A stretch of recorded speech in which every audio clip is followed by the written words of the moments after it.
الحمد لله وكفى وسلام على عباده الذين اصطفى أما بعد أعوذ بالله من الشيطان الرجيم بسم الله الرحمن الرحيم والله ولي المؤمنين سبحان ربك رب العزة عما يصفون وسلام على المرسلين والحمد لله رب العالمين اللهم صل على سيدنا محمد وعلى آل سیدنا محمد وبارک وسلم۔ اللہ رب العزت کے ہم پر ان گنت احسانات ہیں، ان میں سے ایک احسان تو یہ کہ اللہ رب العزت نے ہمیں انسان بنایا اور پھر ایمان عطا فرمایا۔ ایمان کا عطا کرنا اللہ رب العزت کی بڑی نعمتوں میں سے ایک ہے۔ پھر رب کریم نے ہمیں نبی علیہ الصلوۃ والسلام کی امت میں پیدا فرمایا۔ یہ وہ سعادت ہے جس کو حاصل کرنے کے لیے پہلی امتوں کے انبیاء دعائیں کرتے تھے۔ اللہ تعالیٰ نے ہمیں بن مانگے یہ نعمت عطا فرمائی۔ ہم جس قدر اللہ رب العزت کا شکر ادا کریں وہ کم ہے۔ پھر اللہ رب العزت نے ہمیں صحت سلامتی والا جسم عطا کیا۔ وہ بھی لوگ ہوتے ہیں جو ماں کے پیٹ سے جب پیدا ہوتے ہیں تو ان کی بینائی نہیں ہوتی۔ یہ بینائی والی نعمت کتنی قیمتی ہے جو اللہ تعالیٰ نے بن مانگے عطا فرمائی۔ ہمارے ایک حافظ تھے، حفظ مکمل کیا تو وہ ملنے کے لیے آئے، اور جب آئے تو کہنے لگے حضرت آج میں آپ سے ایک دعا کروانے کے لیے آیا ہوں۔ میں نے مسکرا کے کہا کہ حافظ صاحب آپ ماشاءاللہ جوان العمر ہیں، حفظ مکمل ہو گیا، اب آپ چاہتے ہوں گے کہ میری شادی کی دعا کر دیں۔ تو جب میں نے یہ کہا تو حافظ صاحب کی آنکھ سے آنسو آ گئے۔ میں بھی بہت سیریس ہوا۔ میں نے پوچھا حافظ صاحب کیا ہوا؟ کہنے لگے حضرت دعا یہ کروانا چاہتا ہوں کہ جس ہستی کو میں اپنی ماں کہتا ہوں آج تک میں اس کا چہرہ نہیں دیکھ سکا، آپ میرے لیے دعا کر دیں کہ اللہ مجھے ایک مرتبہ بینائی دے دے، میں ماں کا چہرہ تو دیکھ سکوں۔ اس وقت احساس ہوا کہ اے کریم آقا، آپ نے ہمیں جو بینائی والی نعمت عطا فرمائی یہ کتنی قیمتی ہے، اور ہم اس نعمت کو مس یوز کرتے ہیں اور غیر محرم کے اوپر استعمال کرتے ہیں۔ کتنے لوگ ہیں جو ماں کے پیٹ سے پیدا ہوتے ہیں اور وہ بچے بہرے ہوتے ہیں، وہ سن نہیں سکتے، اشاروں میں باتیں کرتے ہیں، اور جو بچہ بچپن سے بہرا ہو عام طور پہ وہ گنگا بھی ہوتا ہے، چونکہ وہ سن نہیں سکتا تو اس کی ویکیبلری نہیں ہوتی، وہ بول بھی نہیں سکتا۔ اللہ رب العزت نے ہمیں سماعت بھی عطا فرمائی، ہم بات سنتے بھی ہیں، بات کرتے بھی ہیں۔ پھر دیکھیں انسان کے چہرے پر ناک ایک چھوٹا سا عضو ہے، لیکن اس ناک کے اندر اتنی خوبصورتی ہے کہ اس کے خوبصورت ہونے سے چہرہ خوبصورت ہوتا ہے اور اس کے بدصورت ہونے سے چہرہ بدصورت بن جاتا ہے۔ اللہ رب العزت نے یہ نعمت بھی ہمیں اچھی عطا فرمائی۔ پھر زبان کو دیکھیے، اللہ تعالیٰ نے ہم کلامی کی توفیق عطا فرمائی۔ ہم اپنی فیلنگز کو الفاظ کا جامہ پہنا سکتے ہیں، دوسرے سے بات کر سکتے ہیں۔ مجھے ایک مرتبہ ایک ایسے گھر میں جانے کا موقع ملا جہاں خاوند گنگا تھا، بول نہیں سکتا تھا، اس کے 4 بچے تھے۔ تو میں ان کے گھر جا کے یہی سوچتا رہا کہ یہ 4 بچوں کا باپ ہے، اپنی بیوی سے اظہار محبت کرنا اس کو کتنا مشکل محسوس ہوتا ہوگا۔ ہم الفاظ کو کس طرح بنا سنوار کے کہہ دیتے ہیں دوسرے بندے کا دل خوش کرنے کے لیے، اور وہ اپنی بیوی سے صرف اشاروں سے باتیں کرتا تھا۔ اب دیکھیے یہ اللہ تعالیٰ کی ایک نعمت ہے جو اللہ نے عطا فرمائی تاکہ اس زبان کے ذریعے سے ہم قرآن پڑھیں اور اس زبان کے ذریعے سے ہم دین کی باتیں کریں۔ پھر اللہ رب العزت نے ہمیں ہونٹ عطا فرمائے۔ یہ ہونٹ دیکھنے میں چھوٹے سے ہوتے ہیں مگر ان کے اوپر انسان کی خوبصورتی کا انحصار ہوتا ہے۔ اگر ہونٹ بے ڈھنگے ہوں تو باوجود گورے رنگ کے اور باوجود اچھی خوبصورت شکل کے انسان خوبصورت نظر نہیں آتا۔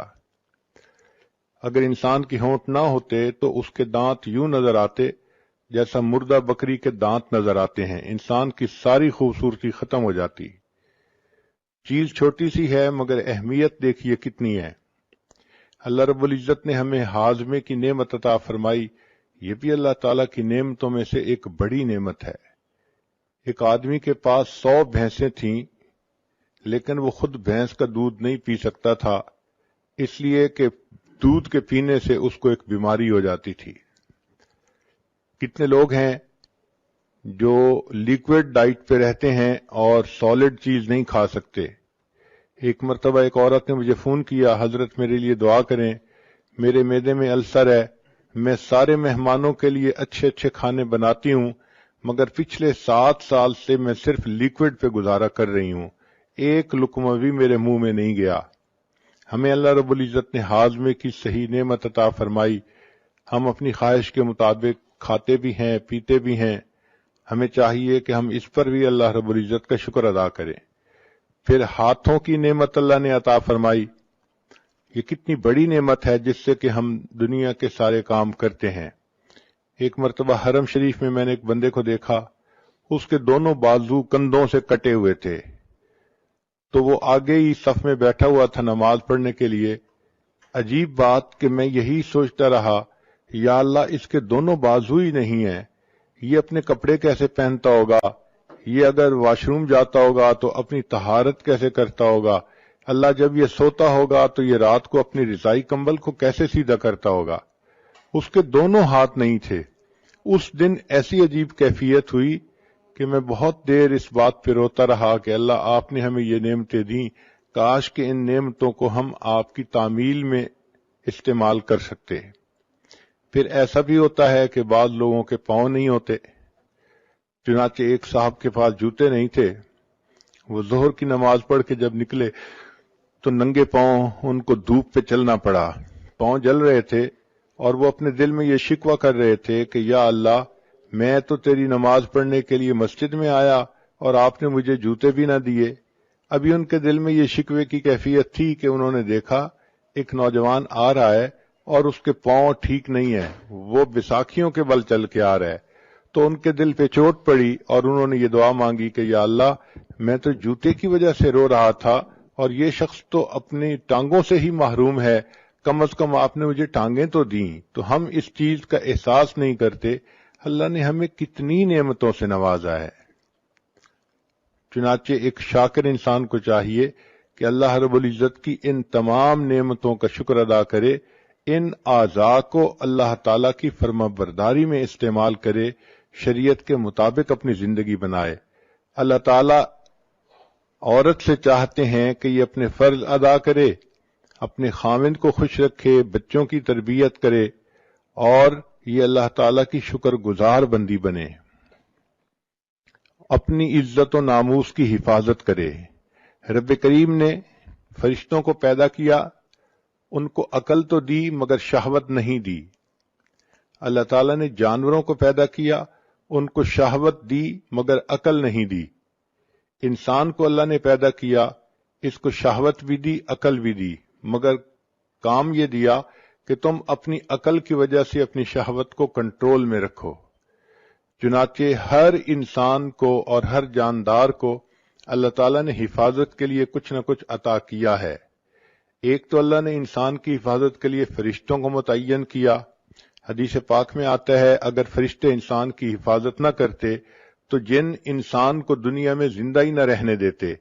یہ اللہ کا فضل ہے کہ فرشتے انسان کی حفاظت کرتے ہیں اور اسے جنوں سے بچاتے ہیں۔ پھر اللہ رب العزت نے اپنی حفاظت کے لیے ہر چیز کو کچھ نہ کچھ عطا کیا۔ مثلا شہد کی مکھی کو ڈنک دیا، جو آدمی بھی شہد کے چھتے میں سے شہد نکالنا چاہے تو مکھی اس پر حملہ کرتی ہے۔ بچھو کو بھی ڈنک عطا کیا۔ اللہ تعالیٰ نے سانپ کو اپنے بچاؤ کے لیے زہر دیا۔ اللہ تعالیٰ نے شیر کو دانت دیے، اسی طرح ہپو کو بھی اللہ نے دانت عطا فرمائے۔ بکرے کو اللہ تعالیٰ نے سینگ عطا فرمائے، کوئی بکرے کے قریب جائے تو وہ سینگ سے اس کا مقابلہ کرتا ہے۔ بعض جانوروں کو اللہ تعالیٰ نے دم عطا کی، ہاتھی کو اللہ تعالیٰ نے سونڈ عطا کی، اونٹ کو اللہ تعالیٰ نے پاؤں کی مضبوطی عطا کی۔ چنانچہ ہم نے ایک ڈاکومنٹری میں دیکھا کہ ایک جراف تھا، اس کے اوپر شیر حملہ کرنے کے لیے بھاگا تو اس جراف نے اپنی پچھلی دونوں ٹانگوں سے اس زور سے لات ماری کہ شیر کی کھوپڑی ٹوٹ گئی۔ تو اللہ تعالیٰ نے اپنی حفاظت کے لیے ہر چیز کو کچھ نہ کچھ دیا ہے۔ اسی طرح گدھے کے قریب جائیں تو وہ بھی لات مارتا ہے اپنی حفاظت کی خاطر۔ کسی کو اللہ تعالیٰ نے کانٹے عطا کیے، چنانچہ ایک جانور ہے جس کے جسم پر لمبے لمبے کانٹے ہوتے ہیں، اس کو کوئی بھی نقصان دینے والی چیز آئے تو وہ کانٹے اس طرح پھیلا لیتا ہے کہ کوئی اس کو نقصان پہنچا ہی نہیں سکتا۔ کچھوے کو اللہ تعالیٰ نے ایک ہڈی عطا کی جو اس کے پورے جسم کے اوپر ہوتی ہے، جب وہ خطرہ محسوس کرتا ہے تو اس ہڈی کے نیچے چھپ جاتا ہے۔ اللہ تعالیٰ نے مچھلی کو سیلانیت عطا فرمائی، چنانچہ مجھے آج بھی یاد ہے کہ 5ویں کلاس کا طالب علم تھا تو میرے بھائی مجھے ایک مرتبہ دریا پر لے گئے، وہاں لوگ مچھلی پکڑ رہے تھے تو میرا بھی جی چاہا کہ میں مچھلی پکڑوں۔ چنانچہ ایک صاحب نے مچھلی پکڑی، کافی مناسب بڑی تھی، تو اس نے کہا کہ اچھا تم اسے پکڑ لو۔ جب میں نے اسے ہاتھ میں پکڑا تو مچھلی ہلی اور پانی میں چلی گئی، مجھے پتہ بھی نہیں چلا۔ پتہ چلا کہ وہ اتنی سلپری تھی کہ اس کو پکڑنے کے لیے ذرا ٹیکنیک چاہیے تھی، اور مجھے چونکہ پتہ نہیں تھا میں نے اسے نرمی سے پکڑا تو وہ ہاتھ سے نکل گئی۔ مچھلی کی طرح ہاتھ سے نکل جانا یہ ایک ضرب المثل بن گئی ہے۔ اسی طرح ایک مچھلی ایسی بھی ہے کہ جو اپنی حفاظت کے لیے بجلی کا جھٹکا مارتی ہے۔ ہم نے ایک ایکویریم میں دیکھا امریکہ میں کہ ایک ایسی مچھلی تھی کہ جب وہ ہلتی تھی تو 440 وولٹ کا کرنٹ پیدا ہوتا تھا۔ انہوں نے ایک بلب لگایا ہوا تھا تو وہ بلب جلتا تھا اور پتہ چلتا تھا کہ اس مچھلی کے ہلنے سے برقی رو پیدا ہو رہی ہے۔ ایک مچھلی کو اللہ تعالیٰ نے ڈنک والی دم عطا فرمائی، چنانچہ جو اس کے قریب آتا ہے اس کو وہ ڈنک لگاتی ہے اور بندہ مر جاتا ہے۔ اللہ تعالیٰ نے چوہے کو دن میں اور رات میں دیکھنے کے لیے نظر عطا فرمائی تاکہ یہ بلی سے ہر وقت بچ سکے۔ چھچھوندر، اس کو اللہ تعالیٰ نے بچنے کے لیے بدبو عطا کی، چنانچہ اس کے اندر بدبو اتنی ہوتی ہے کوئی اس کے قریب رہنا بھی پسوا۔ کہنے لگا جی کہ اس کی وجہ سے میرے ہاتھ گیلے ہو گئے، تو پتہ چلا کہ مینڈک کا یہ ٹرک ہے کہ جو کوئی بندہ اس کو پکڑتا ہے وہ پیشاب کر دیتا ہے اور بندہ اس کو پھر کنفیوز ہو کے چھوڑ دیتا ہے۔ تو ہر کسی کو اللہ نے اپنی حفاظت کے لیے کچھ نہ کچھ عطا کیا۔ عورت کو اللہ نے اپنی حفاظت کے لیے عقل عطا کی، چنانچہ عورت کو چاہیے کہ وہ اپنی عقل کی وجہ سے سوچے اور اپنی جان اور اپنی عزت آبرو کی حفاظت کرے۔ یہ عقل ایک ڈھال ہے جو انسان کی عزت آبرو کو بچا لیتی ہے۔ جو لڑکیاں عقل استعمال نہیں کرتی وہ بڑی جلدی غیر محرم بندوں کے سامنے شکار بن جاتی ہیں اور ان کا وکٹم بن جاتی ہیں۔ اللہ رب العزت نے عورت کو بہت خوبی دی ہے، کوئی مرد اس سے بات کرے اس کو بہت جلدی پتہ چلتا ہے کہ یہ کس اسٹیشن سے بول رہا ہے یا کس نیت سے بات کر رہا ہے۔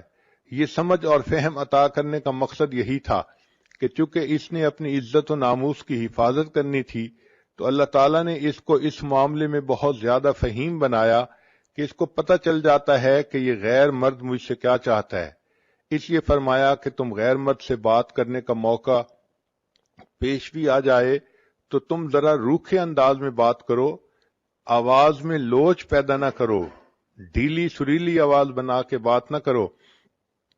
فَيَطْمَعَ الَّذِي فِي قَلْبِهِ مَرَضٌ، ورنہ طمع کرے گا وہ بندہ جس کے دل کے اندر مرض ہوگی۔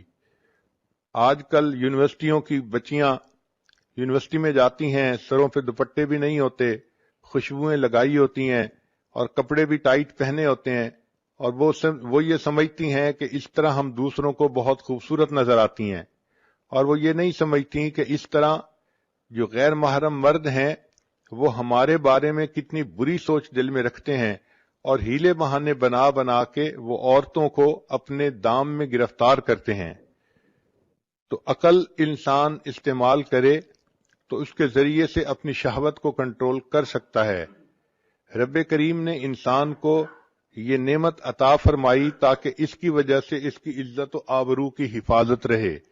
لہذا اب کوئی مرد گناہ کی دعوت کس طرح سے دے، مسکرا مسکرا کے دے یا میسیجز لکھے یا باتیں کرے، تو ایسی کسی چیز کی طرف التفات ہی نہیں کرنا چاہیے۔ آرزوئیں خون ہوں یا حسرتیں پامال ہوں، اب تو اس دل کو تیرے قابل بنانا ہے مجھے۔ دعا مانگنی چاہیے کہ اللہ تعالی جان عزت آبرو کی حفاظت کرنے میں مدد فرمائے۔ ایک بات ذہن میں رکھ لیجئے کہ نفسانی خواہشات کو انسان جتنا پورا کرے یہ اتنا اور زیادہ بڑھتی ہیں۔ ان کو ختم کرنے کا ایک ہی طریقہ ہے کہ ان کو نظر انداز کریں اور ان کے ختم ہونے کی اللہ سے دعا مانگیں۔ جب اللہ سے دعا مانگیں گی تو اللہ تعالیٰ بچا لیں گے۔ اس لیے حضرت یوسف علیہ السلام نے کہا تھا کہ اے پروردگار عالم، اگر آپ مجھے نہیں بچائیں گے تو میں اس گناہ میں گر جاؤں گا۔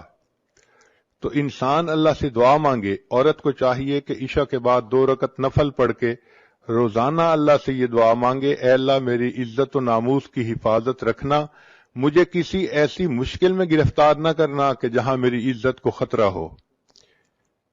ہم اللہ تعالیٰ سے مانگیں گے، اللہ تعالیٰ عطا فرمائیں گے۔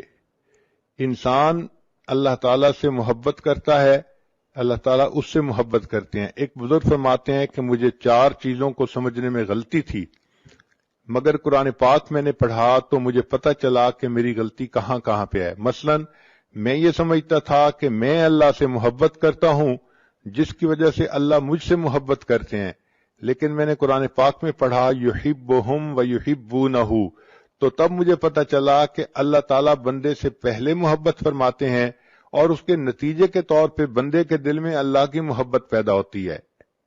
دوسری غلطی یہ تھی کہ میں یہ سوچتا تھا کہ انسان اپنے رب سے پہلے راضی ہوگا تو اس کے بدلے اللہ اس سے راضی ہوں گے۔ قرآن پاک پڑھا تو میری یہ غلطی بھی ختم ہو گئی۔ اللہ تعالیٰ فرماتے ہیں رضی اللہ عنہم ورضوا عنہ، اللہ ان سے راضی ہو گیا، وہ اللہ سے راضی ہو گئے۔ تو پہلے اللہ راضی ہوتا ہے، نتیجہ یہ ہوتا ہے کہ بندہ بھی پھر اپنے رب سے راضی ہو جاتا ہے۔ پھر ایک بات کہ انسان وہ فرماتے ہیں کہ میں یہ سمجھتا تھا کہ میں اللہ کو پہلے یاد کرتا ہوں پھر اللہ مجھے یاد کرتے ہیں، لیکن قرآن پاک پڑھا تو بتایا وما توفیقی الا باللہ، کہ میری توفیق تو اللہ ہی کی۔ تو ہم جو اللہ کو یاد کرتے ہیں تو اللہ پہلے یاد کرتا ہے، وہ توفیق دیتا ہے، تب ہم اللہ کو یاد کرتے ہیں۔ اس لیے ایک حدیث پاک میں آتا ہے کہ انسان کو اللہ تعالیٰ دن میں جو نعمتیں عطا فرماتے ہیں اس میں سب سے بہتر توفیق یہ ہوتی ہے کہ انسان کو اللہ اپنی یاد کی توفیق عطا فرما دے۔ چوتھی چیز جو فرماتے تھے کہ میری غلط فہمی تھی کہ میں سمجھتا تھا کہ میں توبہ پہلے کرتا ہوں پھر اللہ میری توبہ کو قبول کرتے ہیں۔ جب قرآن پاک پڑھا تو اس میں بتایا گیا ثم تاب علیہم لیتوبوا، اللہ کی رحمت پہلے متوجہ ہوتی ہے پھر انسان کو توبہ کی توفیق ملتی ہے۔ تو یہ ذہن میں رکھیے کہ اللہ کی رحمت کی نظر پہلے ہوتی ہے، اللہ تعالیٰ بندے کو اپنائیت کی نظر سے پہلے دیکھتے ہیں پھر اس کو توبہ کی توفیق ملتی ہے۔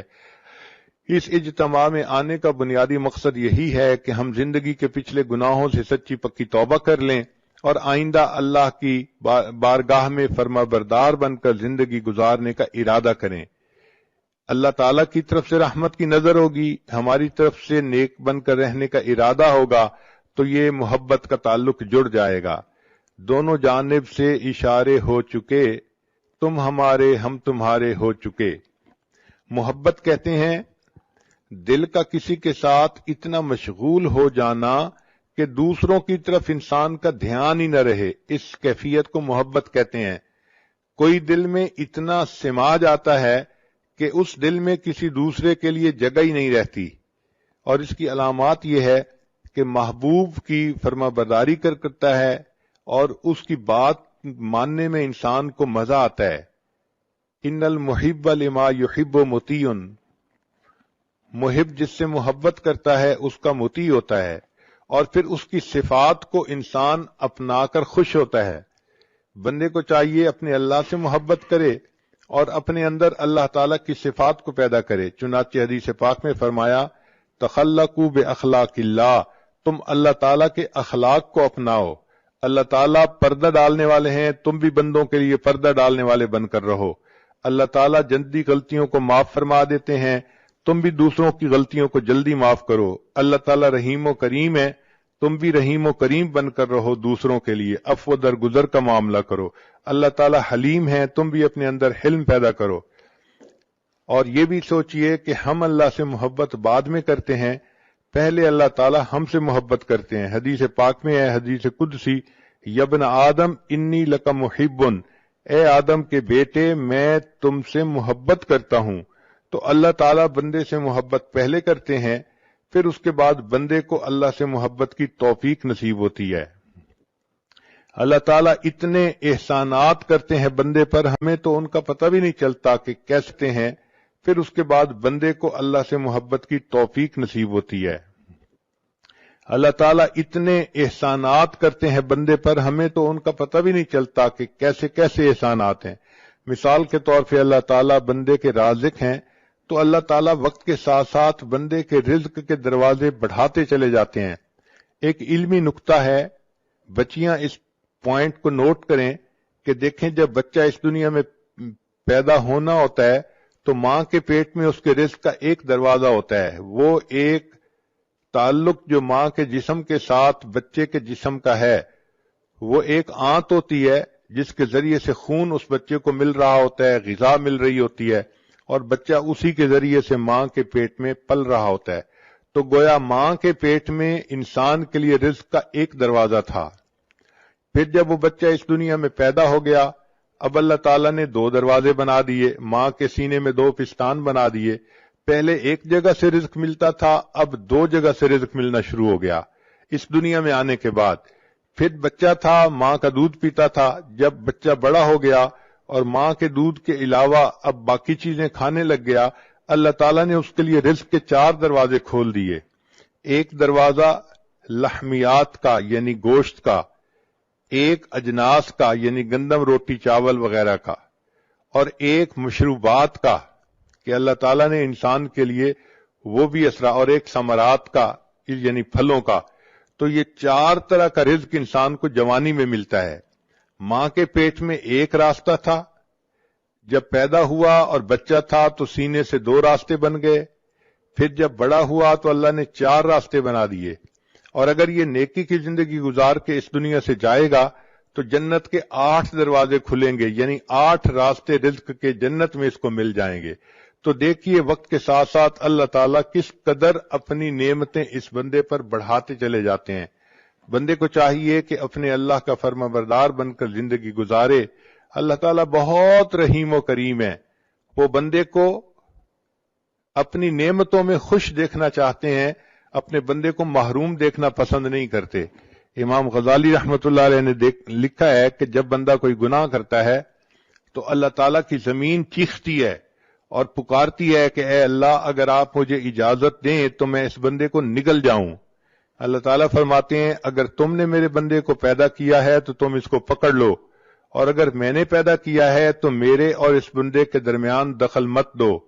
ان اتانی نہارن قبلتہ، اگر یہ بندہ دن میں میرے پاس توبہ کے لیے آئے گا میں اس کو قبول کر لوں گا، وَإِنْ أَتَانِي لَيْلًا قَبِلْتُهُ، اور اگر یہ میرے پاس رات میں آئے گا توبہ کرنے تب بھی میں قبول کر لوں گا۔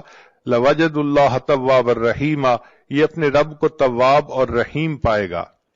تو اللہ تعالیٰ بندے کو عذاب دینا پسند نہیں فرماتے، صرف اس وقت عذاب دیتے ہیں جب بندہ سرکشی کرتا ہے۔ قرآن مجید میں اللہ تعالیٰ فرماتے ہیں بلا من کسب سیئۃ واحاطت بہ خطیئتہ فاولئک اصحاب النار، جس کسی نے گناہ کیا اور اس کی خطاؤں نے اس کا احاطہ کر لیا۔ اس کا مطلب یہ ہے کہ چھوٹی موٹی غلطی پہ اللہ تعالیٰ بندے کو رسوا نہیں کرتے، جب بندہ غلطیوں میں گھیر جاتا ہے اور 24 گھنٹے وہ غلطیوں ہی کے جو ہے نا اعمال کرتا رہتا ہے، اللہ فرماتے ہیں فَأُولَئِكَ أَصْحَابُ النَّارِ، یہ ہیں آگ میں جلنے والے لوگ۔ چنانچہ ہمیں چاہیے کہ ہم دنیا میں اپنے گناہوں کی اللہ تعالیٰ سے معافی مانگ لیں. قیامت کا دن ایسا دن ہوگا کہ جب ماں بھی کوئی ایک نیکی نہیں دے گی. ایک حدیث پاک ذرا توجہ کے ساتھ سنیے. قیامت کے دن ایک بندہ ہوگا جس کو اللہ کے سامنے پیش کیا جائے گا اور اس کے نام اعمال میں نیکیاں بھی ہوں گی، گناہ بھی ہوں گے، مگر اس کی ایک نیکی کم ہوگی، ایک گناہ زیادہ ہوگا. رب کریم فرمائیں گے اے میرے بندے، اگر تیرے پاس ایک نیکی اور ہوتی تو تیری نیکیاں اور گناہ برابر ہو جاتے، پھر میں اپنی رحمت سے تمہیں جنت بھیج دیتا. اب چونکہ تمہاری ایک نیکی کم ہے لہذا تم ایک نیکی کہیں سے لے کر آؤ. وہ بچہ، وہ نوجوان بڑے خوشی خوشی اپنے ماں باپ کی طرف جائے گا، اپنی ماں سے نیکی مانگے گا. ماں کہے گی کہ نہیں، میں نیکی ایک بھی نہیں دے سکتی. وہ بچہ کہے گا کہ دیکھیں میں جہنم میں چلا جاؤں گا، میرے اوپر رحم کھائیے، اور آپ کے پاس تو نیکیاں زیادہ ہیں. ماں کہے گی اگرچہ نیکیاں زیادہ ہیں لیکن میں تمہیں اس وقت ایک نیکی بھی نہیں دے سکتی. پھر وہ بندہ اپنی بیوی سے نیکی مانگے گا، بیوی بھی انکار کر دے گی. پھر اپنے بھائی سے مانگے گا، وہ بھی انکار کر دے گا. یوم یفر المرء من اخیہ و امہ و ابی و صاحبتہ و بنی، بیٹا بھی انکار کر دے گا. جب سب لوگ انکار کر دیں گے تو وہ بڑا ہی مایوس ہوگا کہ اتنے میرے لوڈ ون تھے اور آج ان کے پاس نیکیاں زیادہ بھی ہیں، یہ مجھے ایک نیکی دینے کے لیے تیار نہیں ہے. اتنے میں اس کو ایک بندہ ملے گا، وہ پوچھے گا تم کیوں رو رہے ہو؟ یہ کہے گا ایک نیکی کم ہے اس وجہ سے میں رو رہا ہوں اور مجھے کوئی نہیں دے رہا. وہ کہے گا اچھا مجھ سے ایک نیکی لے لو. تو جب وہ نیکی دینے کے لیے تیار ہو جائے گا تو قیامت میں اعلان کیا جائے گا کہ ایک بندے نے اس کو ایک نیکی دے دی جس کی وجہ سے نیکی اور گناہ برابر ہو گئے اور اللہ نے اپنی رحمت سے اس کے لیے جنت کا فیصلہ کر دیا. جب یہ اعلان ہوگا اللہ تعالیٰ پوچھیں گے اے جبریل یہ کیا معاملہ ہے، کیسا اعلان ہے؟ جبریل علیہ السلام کہیں گے اللہ آپ کے ایک بندے نے اپنی ایک نیکی دوسرے کو دے دی. اللہ تعالیٰ اس نیکی دینے والے کو بلائیں گے اور فرمائیں گے کہ تو کیسا سخی ہے کہ آج کے دن تو نیکی دوسرے کو دے رہا ہے. وہ کہے گا یا اللہ میرے نام اعمال میں ایک ہی نیکی تھی اور کوئی تھا ہی نہیں، اور میں نے تو جہنم جانا ہی تھا، میں نے سوچا میں تو جا ہی رہا ہوں، چلو میری نیکی دینے سے یہ بچ جاتا ہے تو میں اس کو بچا لوں. اللہ فرمائیں گے اچھا اگر تو نے اپنی سخاوت دکھائی تو میں اس بات کا زیادہ مستحق ہوں کہ میں اپنی سخاوت دکھاؤں، مجھ جیسا سخی کوئی نہیں، چلو میں نے تمہیں بھی جنت عطا فرما دی اور اس بندے کو بھی جنت عطا فرما دی. رب کریم تو اتنے مہربان ہیں کہ بندے کے لیے بخشش کے بہانے ڈھونڈتے ہیں. چنانچہ ہمیں چاہیے کہ ہم اللہ تعالیٰ کو اپنا دوست بنائیں. جو قرآن مجید کی آیت پڑھی ہے واللہ ولی المؤمنین، اللہ دوست ہیں ایمان والوں کے. مفسرین نے ولی کے کچھ معنی لکھے ہیں. ولی کا ایک معنی ہوتا ہے دوست، ایک ہوتا ہے نگران، ایک ہوتا ہے کارساز، اور ایک ہوتا ہے مددگار، ایک ہوتا ہے ساتھی اور ایک ہوتا ہے وارث. ایک ولی کے اتنے معنی ہیں. گویا جو اللہ کو اپنا ولی بنائے گا تو وہ دوست بھی اللہ کو بنائے گا، مددگار بھی، ساتھی بھی، وارث بھی. ہم اگر اللہ کو اپنا ولی بنا لیں گے تو اللہ تعالیٰ پھر ہمارے مشکلات کو آسان بھی فرما دیں گے. دوست اپنے دوست کی مشکلات کا خیال رکھتا ہے. کہتے ہیں کہ ایک ہاتھی نشین تھا اور اس نے کسی غریب کے ساتھ دوستی کر لی تو غریب نے کہا کہ نہیں میں آپ سے دوستی نہیں کر سکتا. ہاتھی نشین نے پوچھا کیوں نہیں کر سکتا؟ اس نے کہا کہ اس لیے کہ میرا گھر چھوٹا سا ہے، تو ہاتھی پہ چڑھ کے آئے گا تو میرے گھر میں تو داخل بھی نہیں ہو سکتا. تو ہاتھی نشین نے مسکرا کے کہا سنو میں جس کو اپنا دوست بناتا ہوں پھر اس کا مکان اونچا بھی بنوا دیا کرتا ہوں تاکہ میرا ہاتھی وہاں جا سکے. تو اللہ تعالیٰ کو جب بندہ دوست بناتا ہے اللہ تعالیٰ اس بندے کے دنیا آخرت کے کاموں کو سنوار دیتے ہیں. اللہ تعالیٰ ہی اس بات کا مستحق ہے کہ ہم اس کو اپنا دوست بنائیں. نوجوان بچیاں یہ بات ذہن میں بٹھا لیں. ان کے ذہنوں میں یہ ہوتا ہے میرا کوئی دوست نہیں، میں اکیلی ہوں، میں تنہا ہوں، میں مس کرتی ہوں. بھئی دیکھیے اللہ کو دوست بنائیے. جب اللہ کو دوست بنائیں گی تو پھر کسی کو مس کرنے کی ضرورت بھی نہیں ہوگی. ہوا معکم اینما کنتم، وہ پروردگار تمہارے ساتھ ہوگا تم جہاں کہیں بھی ہوگے. اور جتنا اللہ تعالیٰ وفا کرتے ہیں اتنا کوئی دوسرا وفا نہیں کر سکتا. اس لیے مخلوق کو دوست بنائیں گی تو مخلوق سے بے وفائی دیکھیں گی. مخلوق مطلب کی ہوتی ہے، مطلب نکلا اور تو کون اور میں کون ناواقف ہو جاتے ہیں. اللہ تعالیٰ کو دوست بنائیے. جس نے اللہ کو دوست بنا لیا اللہ تعالیٰ اس بندے کے دنیا آخرت کے کاموں کو سنوار دیتے ہیں. تو آج کی اس مجلس میں یہ بات اپنے ذہنوں میں بٹھا لیجئے کہ محبت کے قابل فقط اللہ کی ذات ہے. مرنے والوں سے اور ڈھلنے والوں سے محبت کیا کرنی. عشق با مردہ نباشد پائیدار، عشق را با حی و با قیوم دار. مولانا روم رحمت اللہ فرماتے ہیں کہ مرنے والوں سے اور ڈھلنے والوں سے کیا محبت کرنی. اگر کرنی ہی ہے تو محبت اس سے کرو جو حی و قیوم ہے، ہمیشہ زندہ رہنے والا اور باقی رہنے والا ہے. تو انسان اگر اللہ سے تعلق جوڑتا ہے تو اللہ تعالیٰ اس بندے کے ساتھ نبھا کے دکھاتے ہیں. تو ہم اللہ کو اپنا دوست بنائیں. چنانچہ حضرت موسیٰ علیہ السلام کے پاس بنی اسرائیل کے لوگ آئے. اے اللہ کے نبی علیہ السلام، بڑا عرصہ ہوا بارش نہیں ہوئی، پانی کی قلت ہے اور جانور بھی پریشان ہے، انسان بھی پریشان ہے، آپ دعا کیجئے. حضرت موسیٰ علیہ السلام نے فرما دیا کہ اچھا، ساری قوم کے لوگ باہر ویرانے میں آئیں اور میں دعا کرواؤں گا. چنانچہ حدیث پاک میں آتا ہے کہ 70,000 لوگ اکٹھے ہوئے. حضرت موسیٰ علیہ السلام نے خوب دعا مانگی، اللہ تعالیٰ سے گڑ گڑا کے فریاد کی، مگر بارش کے کوئی آثار نہیں تھے. جب کافی دیر دعا کرنے کے بعد بھی بارش نہ ہوئی تو موسیٰ علیہ السلام نے پوچھا، اے اللہ، آپ کا ایک نبی آپ سے اپنی امت کے ساتھ مل کے دعا کر رہا ہے اور آپ کی طرف سے قبولیت کے آثار ظاہر نہیں ہو رہے. رب کریم نے فرمایا کہ اس قوم کے اندر ایک بندہ ہے جو 40 سال سے میرے ساتھ لڑائی کر رہا ہے گناہ کے ذریعے سے، یعنی وہ گناہ کر کے میرے ساتھ گویا لڑائی میں لگا ہوا ہے اور اس کی وجہ سے میں بارش نہیں برسانا چاہتا. تو حضرت موسیٰ علیہ السلام کو اس بات پہ بڑا تعجب ہوا. انہوں نے اعلان کیا، اے لوگو، تمہارے اندر ایک ایسا بندہ ہے کہ جو 40 سال سے ایک گناہ میں مبتلا ہے اور اللہ تعالیٰ اتنے ناراض ہیں کہ اس کی موجودگی میں بارش نہیں دینا چاہتے. میں اس بندے سے کہتا ہوں کہ وہ یہاں سے نکل جائے اور اس کی وجہ سے دوسروں پر جو مصیبت آئی ہوئی ہے وہ ٹل جائے. حضرت موسیٰ علیہ السلام نے جیسے ہی یہ اعلان کیا تو تھوڑی دیر کے بعد بارش ہونے لگ گئی. حضرت موسیٰ علیہ السلام بڑے حیران کہ کوئی بندہ باہر نکلا بھی نہیں اور بارش بھی شروع ہو گئی، اور اللہ تعالیٰ فرماتے ہیں کہ اس بندے میں ایک بندہ ہے جو میرے ساتھ گناہ کے ذریعے جنگ میں لگا ہوا ہے. تو رب کریم صلی اللہ علیہ وسلم سے پوچھا کہ یا اللہ، یہ بارش کیسے ہوئی؟ اللہ تعالیٰ نے فرمایا کہ جس بندے کی وجہ سے بارش روکی گئی تھی اسی بندے کی وجہ سے بارش ہوئی. اے اللہ، اس کی وجہ سے بارش کیسے ہوئی؟ فرمایا کہ جب آپ نے اعلان کیا اس بندے نے اپنے دل میں سوچا کہ اے اللہ، اگر میں اس وقت لوگوں سے باہر نکل جاؤں گا تو میری رسوائی ہوگی، میں کسی کو چہرہ دکھانے کے قابل نہ رہوں گا.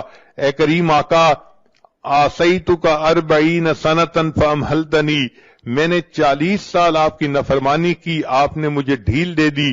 جئتک تقیا فقبلنی، اے اللہ، کہنے لگا جی کہ اس کی وجہ سے میرے ہاتھ کہنے لگا جی کہ اس کی وجہ سے میرے ہاتھ گیلے ہو گئے.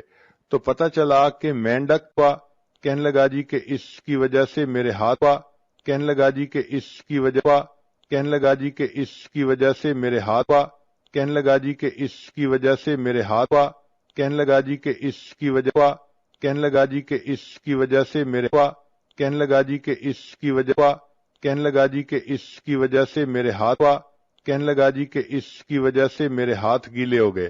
تو پتہ چلا کہ مینڈک کہنے لگا جی کہ اس کی وجہ سے میرے ہاتھ کہنے لگا جی کہ اس کی وجہ کہنے لگا جی کہ اس کی وجہ کہنے لگا جی کہ اس کی وجہ سے میرے ہاتھ کہنے لگا جی کہ اس کی وجہ سے میرے ہاتھ کہنے لگا جی کہ اس کی وجہ سے میرے کہنے لگا جی کہ اس کی وجہ سے میرے ہاتھ کہنے لگا جی کہ اس کی وجہ تھے. اتنے اس کے خزانے تھے، گوڈاؤن تھے. چنانچہ جب بنی اسرائیل پر زکوٰۃ کا حکم آیا تو حضرت موسیٰ علیہ السلام نے اعلان فرمایا کہ زکوٰۃ ادا کی جائے. قارون کو کہا کہ وہ بھی زکوٰۃ دے. قارون اس بات پہ بہت زیادہ غصے میں آ گیا کہ مال میرا ہے اور میں موسیٰ علیہ السلام کے کہنے پر لوگوں میں کیوں لٹا دوں. اب غصے کی وجہ سے وہ چاہتا تھا کہ میں کوئی ایسا کام کروں کہ مجھے زکوٰۃ نہ دینی پڑے. اپنے دوستوں میں بیٹھ کے اس نے مشورہ کیا. چنانچہ دوستوں نے اس کو مشورہ کیا کہ تم کوئی ایسا کام کرو کہ جس کی وجہ سے موسیٰ علیہ الصلوۃ والسلام کی عزت خراب ہو جائے اور وہ لوگوں کی نظر سے گر جائیں، پھر آپ کہنا کہ میں ان کی بات نہیں مانتا. چنانچہ اس نے ایک عورت کے ساتھ رابطہ کیا اور اس کو کہا کہ میں تمہیں اتنے اتنے پیسے دوں گا، تم مجمع میں کھڑے ہو کے الزام لگا دینا کہ موسیٰ علیہ الصلوۃ والسلام نے میرے ساتھ حرام کاری کی ہے. چنانچہ عورت اگرچہ سمجھدار ہوتی ہے مگر ایموشنلی بہت جلدی پھسل جاتی ہے. وہ عورت مال کے چند ٹکوں کی خاطر پھسل گئی اور کہنے لگی بہت اچھا. چنانچہ ایک مجلس تھی جس میں حضرت موسیٰ علیہ السلام بھی تھے، بنی اسرائیل کے لوگ بھی تھے. وہاں پر وہ عورت کھڑی ہوئی اور کہنے لگی لوگوں میں آپ لوگوں کو ایک بات کہنا چاہتی ہوں. چنانچہ وہ یہ بات کہنا چاہتی تھی مگر اللہ تعالی مددگار ہیں. حضرت موسیٰ علیہ السلام کا روب ایسا تھا کہ وہ کوئی بات نہ کر سکی اور کہنے لگی کہ بھئی مجھے تو قارون نے پیسے دینے کا وعدہ کیا تھا اور یہ کہا تھا کہ تم موسیٰ علیہ السلام پر بہتان لگا دو، اور موسیٰ علیہ السلام نے تو میرے ساتھ کوئی ایسا کام نہیں کیا، وہ تو بالکل پاک ہیں اور صاف ہیں. جب حضرت موسیٰ علیہ السلام کو پتہ چلا کہ قارون نے مجھے پبلکلی انسلٹ کرنے کے لیے ایسی حرکت کی تو موسیٰ علیہ السلام کو بہت جلال آیا. اللہ تعالیٰ سے دعا کی اے اللہ آپ مہربانی فرما دیجئے اور اس میری تکلیف کو دور کر دیجئے. رب کریم نے فرمایا کہ اے میرے پیارے موسیٰ علیہ السلام، میں نے تھوڑی دیر کے لیے زمین کو تمہارے ماتحت کر دیا، جو حکم آپ زمین کو دیں گے وہ حکم زمین مانے گی. چنانچہ موسیٰ علیہ السلام نے حکم دیا اے زمین قارون کو نگل جا. قارون تیسرا حصہ زمین کے اندر دھنس گیا. پھر وہ پکارنے لگا، موسیٰ علیہ السلام سے معافیاں مانگنے لگا. موسیٰ علیہ السلام نے دوبارہ زمین کو کہا تو وہ 2/3 زمین کے اندر دھنس گیا. پھر معافیاں مانگنے لگا. حضرت موسیٰ علیہ السلام اتنے جلال میں تھے، تیسری مرتبہ حکم دیا اے زمین اس کو نگل جا. چنانچہ قارون کو زمین نگل گئی اور قارون زمین میں دھنستا چلا جائے گا. چنانچہ جب قارون دھس گیا اللہ تعالی نے موسیٰ علیہ السلام کی طرف وحی بھیجی، اے میرے پیارے موسیٰ علیہ السلام جب آپ نے زمین کو حکم دیا اس کو نگل جا، زمین نگل رہی تھی، اس وقت وہ آہ و فریاد کر رہا تھا، معافیاں مانگ رہا تھا، مگر آپ نے اس کی ایک نہ سنی اور اس کو آپ نے پورا کا پورا زمین کے اندر دھسا دیا. اے میرے پیارے موسیٰ علیہ السلام اگر وہ اس وقت مجھ سے فریاد کرتا تو میں پروردگار اس وقت بھی اس کی اس فریاد کو قبول کر لیتا اور اسے معاف کر دیتا. تو رب کریم تو اتنے مہربان ہے کہ ان کی مہربانی کے بارے میں کوئی بندہ سوچ ہی نہیں سکتا. کتابوں میں لکھا ہے ایک بندہ بت پرست تھا. ایک رات اس کو کوئی کام تھا تو اس نے کہا کہ میں آج رات بت کی عبادت کروں گا اور دعا مانگوں گا. چنانچہ وہ ساری رات یا سنم کہہ کہہ کے پکارتا رہا، دعا مانگتا رہا. اس کے اوپر نیند کا غلبہ ہو گیا. اب جب نیند کا غلبہ ہوا تو نیند کے غلبے میں یا سنم کہتے کہتے اس نے زبان سے نکلا یا سمد اللہ تعالیٰ کا نام ہے. تو جیسے ہی اللہ تعالیٰ کا نام لکھا اللہ تعالیٰ نے فوراً فرمایا لبیک یا عبدی، اے میرے بندے تم مجھ سے کیا چاہتا ہے؟ فرشتے حیران ہیں، اے اللہ یہ بت پرست ہے، یہ صنم کو پوجنے والا، یہ ساری رات صنم کو جو ہے پکارتا رہا. نیند کے غلبے کی وجہ سے آپ کا نام اس کی زبان سے نکل آیا اور آپ فوراً متوجہ ہوئے لبیک یا عبدی، میرے بندے بتاؤ تم کیا چاہتے ہو؟ اللہ تعالیٰ نے فرشتوں کو فرمایا کہ فرشتوں اس بندے نے بت کی پرستش کی، ساری رات بت کو پکارتا رہا اور بت نے کوئی جواب نہ دیا. اگرچہ میرا نام غفلت کی حالت میں اس کے منہ سے نکلا، اگر میں بھی جواب نہ دیتا پھر مجھ میں اور بت میں کیا فرق رہتا؟ تو رب کریم اگر اتنے مہربان ہے کہ ایک بت پرست غفلت کی حالت میں یا سمد کہہ دیتا ہے، اللہ اس کو بھی پکار کا جواب دیتے ہیں، تو اگر وہ عورت جو اللہ سے محبت کرتی ہے، اللہ کی وجہ سے اپنی عزت و آبرو کی حفاظت کرتی ہے، اللہ کے محبوب صلی اللہ علیہ وسلم کی ایک ایک سنت پر محبت سے عمل کرتی ہے، ایسی نیک پاک لڑکی اگر تہجد کے وقت میں اللہ کے سامنے ہاتھ اٹھائے گی اور دعا مانگے گی، اللہ تعالیٰ اس کی دعاؤں کو کیوں نہیں قبول فرمائیں گے؟ اگر فرق ہے تو ہماری طرف سے ہے.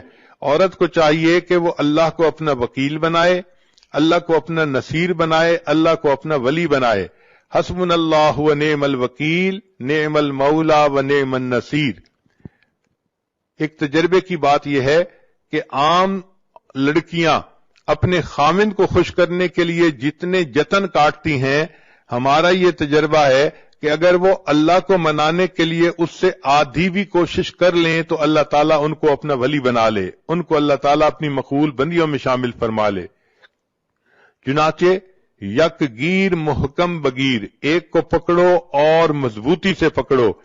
آج دل میں عورتیں یہ فیصلہ کر لیں کہ ہم نے آج سے اپنے اللہ کو جو ہے اس کے در کو پکڑ لیا، اب ہم نیک بن کر رہیں گی، اللہ کو راضی کریں گی۔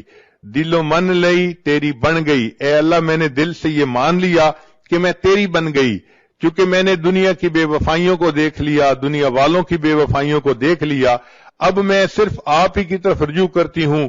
میرے آقا آپ ہی ہیں، میرے مالک، میرے خالق، میرے رازق آپ ہی ہیں، میں آپ ہی سے محبت کرتی ہوں اور اپنی ہر مصیبت میں آپ ہی کو مدد کے لیے پکارتی ہوں۔ جب ایک اللہ سے تعلق جوڑیں گی پھر دیکھنا کہ اللہ تعالیٰ کیسے کیسے اپنے بندوں سے نبھاتے ہیں اور ان کے لیے معاملات کو سیدھا کر دیتے ہیں۔ قرآن مجید میں ایک جگہ تذکرہ ہے کہ فرعون کی بیوی تھی آسیہ بنت مزاحم۔ ایک مرتبہ فرعون کو پتہ چلا کہ یہ موسیٰ علیہ السلام پر ایمان لے آئی تو وہ بہت خفا ہوا اور اس نے اپنی بیوی کو اپنے گھر سے نکال دیا۔ اب بیوی کو گھر سے نکال دینا یہ کوئی چھوٹی سزا نہیں ہوتی، اس عورت کی تو ایک دفعہ زندگی ہی تاریک ہو جاتی ہے۔ تو جب وہ اس کو ذلیل و رسوا کر کے گھر سے نکال رہا تھا تو اس وقت بی بی آسیہ نے اللہ سے یہ دعا مانگی، رب ابن لی عندک بیتا فی الجنہ، اے اللہ یہ فرعون تو مجھے اپنے گھر سے دھکے دے رہا ہے اور نکال رہا ہے اور میں بے گھر ہو رہی ہوں، اے اللہ اب اس کے بدلے تو مجھے جنت میں گھر عطا فرما دینا، رب ابن لی عندک بیتا فی الجنہ۔ تو جب اس نے یہ دعا مانگی اللہ تعالیٰ نے دعا کو بھی قبول کر لیا اور اس کا تذکرہ قرآن مجید میں بھی کر دیا۔ آج بھی عورتیں یہ آیات پڑھتی ہیں قرآن پاک میں کہ ایک بندی نے دعا مانگی تھی، اللہ نے اس کو اس کے بدلے جنت میں گھر کا وعدہ فرما دیا تھا۔ تو دیکھیں اللہ تعالیٰ اپنی بندیوں کی فریادوں کو کیسے سنتے ہیں اور اس کو کیسے پورا کرتے ہیں۔